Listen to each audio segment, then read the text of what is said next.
പത്തനംതിട്ട റാന്നിയിൽ പമ്പ നദിയിൽ കുളിക്കാൻ ഇറങ്ങിയ 3 പേർ ഒഴുക്കിൽപ്പെട്ടു. റാന്നി ഉദിമൂട് സ്വദേശിയായ അനിലിന്റെ മകൾ നിരഞ്ജന, അനിലിന്റെ സഹോദരന്റെ പുത്രൻ ഗൗതം എന്നിവരാണ് ഒഴുക്കിൽപ്പെട്ടത്. ഗൗതമിനെ കണ്ടെത്തിയിട്ടുണ്ട്, ആശുപത്രിയിലേക്ക് മാറ്റിയിരിക്കുകയാണ്. മറ്റു 2 പേർക്കായി ഇപ്പോൾ തിരച്ചിൽ തുടരുകയാണ്. വെള്ളത്തിൽ ഒരു തുണി കഴിക്കൊണ്ടിരുന്ന കൂട്ടത്തില് മോൻ കൊച്ചനാന്ന് തോന്നുന്നു ആദ്യം ഒഴുകിയത്. അതിനെ രക്ഷിക്കാൻ അതിൻ്റെ അച്ഛന് ചാടിയത്. അപ്പോൾ അത് കണ്ടോണ്ടിരുന്ന മറ്റേ ആ പെങ്ങളും അതിൻ്റെ പുള്ളിയുടെ മോളും കൂടെ ഒഴുകിയത്.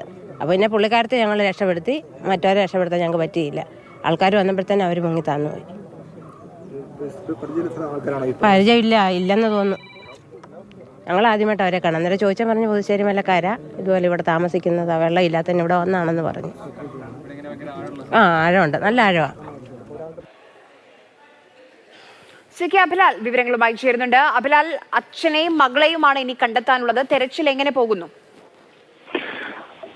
മൂവരും ഒഴുക്കിൽപ്പെട്ടിട്ട് ഏറെക്കുറെ 1.5 മണിക്കൂർ സമയം പിന്നിട്ടിരിക്കുകയാണ്. പ്രതീക്ഷകൾ ഏറെക്കുറെ അസ്തമിച്ചു എന്നതിന്റെ സൂചനകളാണ് ലഭ്യമാകുന്നത്.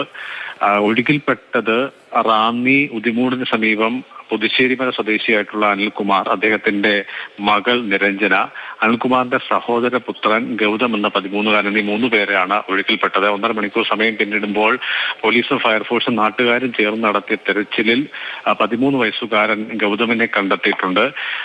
ഉടൻ തന്നെ ആംബുലൻസിൽ താലൂക്ക് ആശുപത്രിയിലേക്ക് കൊണ്ടുപോയിട്ടുണ്ട്. ജീവൻ നിലനിർത്താൻ കഴിയുമോ എന്നതിൽ സംശയം തന്നെയാണ് അവശേഷിക്കുന്നത്. അതേസമയം തന്നെ സമാന്തരമായി മറ്റ് 2 പേരെ കൂടി കണ്ടെത്താൻ വേണ്ടിയുള്ള ശ്രമങ്ങൾ പുരോഗമിക്കുന്നുണ്ട്.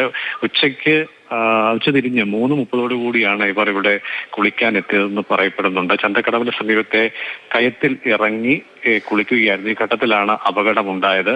ആദ്യം നിരഞ്ജന അപകടത്തിൽപ്പെട്ടു എന്നതിന്റെ സൂചനകളാണ് സമീപവാസികൾ നൽകുന്നത്. പിന്നീട് നിരഞ്ജനയെ രക്ഷപ്പെടുത്താൻ വേണ്ടിയുള്ള ശ്രമത്തിനിടയിൽ മറ്റു 2 പേർ കൂടി ഒഴുക്കിൽപ്പെടുകയായിരുന്നു. സാധാരണഗതിയിൽ ഇവർ ഈ മേഖലയിൽ അങ്ങനെ പുഴയിൽ കുളിക്കുന്ന ആളുകളല്ല, അങ്ങനെ ഇവരെ കണ്ടുപരിചയമില്ല എന്നുള്ളതാണ് നാട്ടുകാർ നൽകുന്ന സൂചനകൾ. എന്തായാലും വളരെ ദാരുണമായ ഒരു സംഭവമാണ്. 1.5 മണിക്കൂറിന് ശേഷവും മറ്റു 2 പേരെയും കണ്ടെത്താൻ കഴിഞ്ഞിട്ടില്ല.